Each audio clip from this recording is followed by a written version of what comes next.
let me start the bookwise format of statement of affairs. This is the format of statement of affairs. So first you write headings in the books of dash statement of affairs. இந்த books ஆஃப்ன்றது நீ யார் இருக்காங்களோ அவங்க name, statement of affairs is on date. ஓகேவா? So என்னென்ன கொடுத்துருக்காங்க lesson, this is the balance sheet format but is not balance sheet. So நல்லா கேட்டுக்கோங்க, இது பேலன்ஸ் ஷீட் ஃபார்மேட்டில் இருக்கும், ஆனால் இது வந்து பேலன்ஸ் ஷீட் கிடையாது. ஓகேவா? ஏன்னா not true value and not true records. இது வந்து நாட் ட்ரூ ரெக்கார்ட்ஸ். ஓகேவா? Just incompleted record. ஓகேவா? ஸோ இது எப்படி இருக்கும், model of balance sheet but not balance sheet. ஓகேவா? So liabilities assets. ஸோ liabilitiesல sundry creditors, bills payable, outstanding expenses, bank overdraft. So இதெல்லாம் liabilitiesல போட்டிருக்கோம். இது எல்லாமே கரண்ட் liabilities. இது எல்லாமே என்ன liabilitiesப்பா? Current liabilities. So next capital தான் நம்ம கால்குலேட் பண்ண போகிறோம். சரியா? ஸோ அப்போ ஃபஸ்ட்டு liability சைடு என்னென்னலாம் இருக்குன்னு நீ கெஸ் பண்ணிக்கணும். நெக்ஸ்ட்டு அசட்ஸில் what are the? cash in hand, cash at bank, sundry debtors, bills receivable, stock in trade, paid expenses. These are the current asset. Fixed asset அடுத்து. சரியா? So இப்போ next, so இதுதான் format. என்ன பண்ண போகிறாங்க அப்படின்னா, மேக்ஸிமம் அசட்ஸ் நம்ம ஏற்கனவே படிச்சிருக்கோம் 11th standard. we have already know that capital equal to assets minus liabilities. So அதவே இங்கே ஃபார்மெட்டாக போட போகிறோம். ஸோ அசட்ஸை ஃபுல்லாக ஆட் பண்ணிக்க போகிறேன். ஆட் பண்ணிவிட்டு liabilityயில் ஸ்டில் பேங்க் ஓவர் டிராஃப்ட், உனக்கு என்ன ஐட்டம்ஸ் கொடுத்துருக்காங்களோ அந்த ஐட்டம்ஸ் வரைக்கும் ஆட் பண்ணிக்கணும். இப்போ ஃபார் எக்ஸாம்பிள் அந்த சைடு 1 lakh இருக்குது. சரியா? 1 lakh இருக்குது. ஸோ இங்கே liability சைடில் ஒரு 80,000 இருக்குது. சரியா? ஸோ அப்போ சப் பண்ணால் எவ்வளோ வரும்? 20,000. இந்த 20,000 தான் கேபிட்டல். 20,000 தான் கேபிட்டல். ஸோ இப்படி தான் கால்குலேட் பண்ணணும். ஓகேவா? ஆர் யூ கிளியர்மா? யா. ஸோ இப்போ எக்ஸாம்பிள்ஸ் தான் பாருங்கள். Following are the balance of Shanti as on December 31st, 2018. So என்னென்ன கொடுத்துருக்காங்கன்னு ஃபஸ்ட்டு நம்ம பார்க்கணும். கொஸ்டினை நல்லா ரீட் பண்ணணும். ஓகே, கொஸ்டினை நல்லா ரீட் பண்ணணும். Bills receivable, bills payable, machinery, furniture and sundry creditors, stock, debtors, cash இப்படி கொடுத்துருக்காங்க. சரியா? ஸோ நம்ம ஃபஸ்ட்டு என்ன பண்ணுறோன்னா மார்க் பண்ணிக்க போகிறீங்க. ஓகேவா? ஃபஸ்ட் என்ன ஸ்டெப் என்னப்பா? மார்க் பண்ணிக்க போகிறீங்க. எதெல்லாம் என்னென்ன வரும் அப்படின்னு. ஸோ இப்போ பாருங்கள்,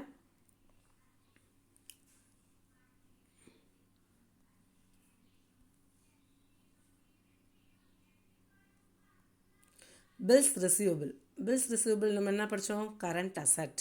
ஸோ இது asset side. Bills payable current liabilities, இது current liability. Machinery fixed asset, furniture fixed asset, ஆனால் எல்லாமே அசட். ஓகேவா? ஸோ அப்போ அசட் சைடு தான் போடணும். ஸோ இப்போ நம்ம அசட் சைடு என்னென்ன போட போகிறோம்? Furniture, machinery, bills receivable. ஓகேவா?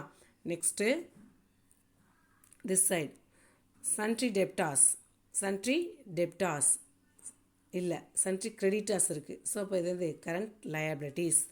நெக்ஸ்ட்டு இது வந்து liability. So next stock, debtors, cash.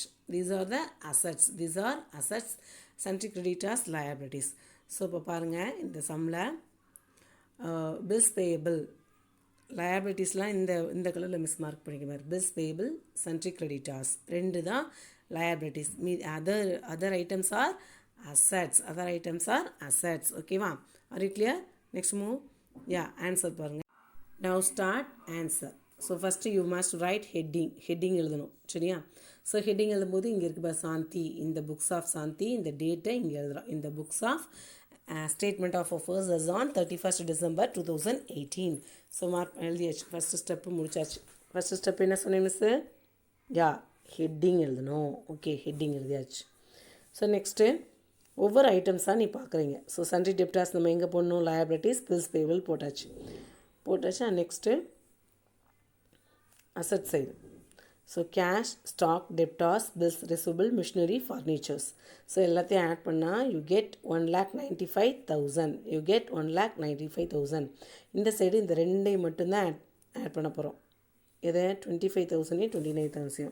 இப்போ என்ன பண்ணுறீங்க 1,95,000 இருக்கு இல்லையா அசட் சைடு அந்த டோட்டலில் போடுறீங்க. இங்கே 29 வந்திருக்கு, இந்த 29,000 இங்கே போடுறீங்க. போட்டாச்சா? இப்போ நான் சப் பண்ணுறேன். 0 0 0 இங்கே 5 இருக்கு இல்லையா? ஸோ 5 வந்து என்ன ஆயிரும் 15 ஆயிடும். ஸோ 15ல் 9 போர்ஷன் எவ்வளோப்பா 6, 8ல் 2 போர்ஷன் எவ்வளோ 6. இந்த 1 அப்படியே இறக்கிறோம் 1. ஸோ 1,66,000 அதை தான் இங்கே போட்டிருக்காங்க. 1,66,000 1,66,000. ஸோ இப்படி தான் நம்ம கால்குலேட் பண்ணணும். இப்போ கேபிட்டல் கண்டுபிடிச்சாச்சு. அவங்க நம்மளை கேபிட்டல் தான் கண்டுபிடிக்க சொல்லியிருந்தாங்க பார்த்தீங்களா?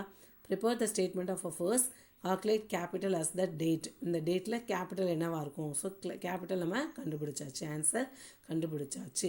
ஸோ கண்டுபிடிச்ச ஆன்சரை நல்லா அவங்க திக்காக எழுதிருக்காங்க. நீங்கள் பென்சிலில் பாக்ஸ் போட்டணும், பென்சிலில் பாக்ஸ் போட்டணும். ஸோ என்னென்ன ஃபஸ்ட்டு ஸ்டெப் என்ன, எதெல்லாம் அசட் எதெல்லாம் லயபிலிட்டிஸ் அப்படின்னு ஃபஸ்ட்டு நம்ம பார்த்துக்கணும்.